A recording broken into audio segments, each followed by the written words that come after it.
I have zero energy and zero excitement about an all-star game this year. I don't even understand why we're having an all-star game.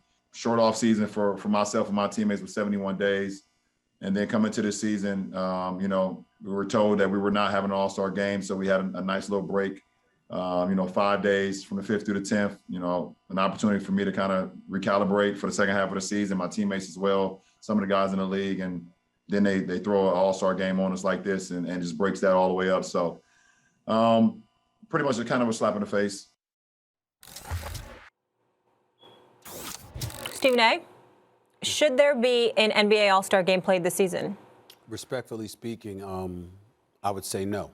I don't disagree with what LeBron James had to say. Now, I would say I find it a bit perplexing that last time I checked, he definitely is first vice president of the NBA Players Association, unless something has changed and I missed it. If I did, I apologize, because I don't pay too much attention to that portion of things. I know Chris Paul is the president. Him and LeBron are very tight.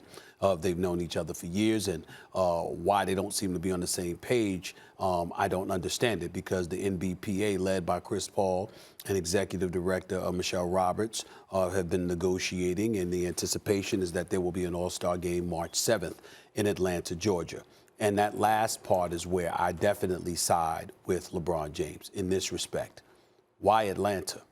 In the state of Georgia, we all recognize the fact that safety protocols and things of that nature in regards to COVID-19 have been a bit lax compared to places like California, New York, and various other places throughout the United States of America. That's why LeBron James used the word open to describe what kind of environment exists there. Fans are still coming in attendance, not to full capacity, obviously, or anything like that, but things are relatively open in Georgia. Businesses are open. People walking the streets. Folks are being accused of not paying as much attention to COVID-19 as some experts, some scientists, some medical professionals would prefer. We've all talked about this. We've all lamented it. So when LeBron brings that up and he's talking about, the superstars of the NBA descending upon one locale, why would it be that? And the fact that that is a question that he has makes it incredibly, incredibly legitimate. He brought up the 71 days off.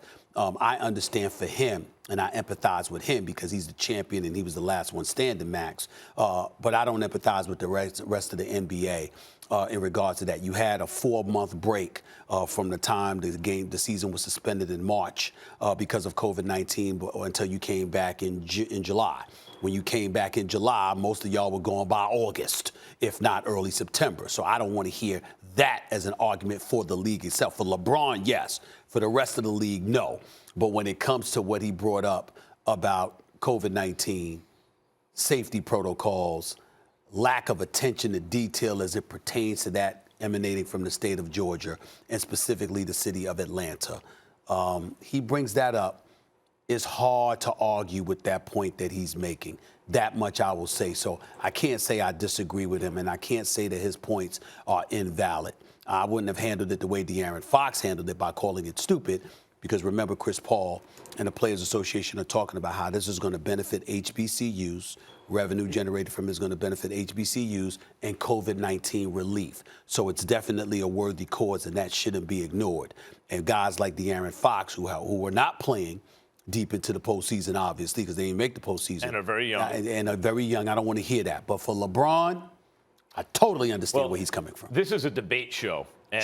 But in this case, we're not going to just manufacture debate, because we see this largely the same way. You used the word perplexing.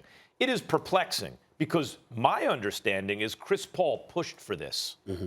So if Chris Paul is pushing for it, Stephen A., is it possible that it took LeBron James unawares? I don't think so. You would think that if Chris Paul is pushing for it, it would be on LeBron James's radar, but I guess we'll find out about that. Thanks for watching ESPN on YouTube. For live streaming sports and premium content, subscribe to ESPN+.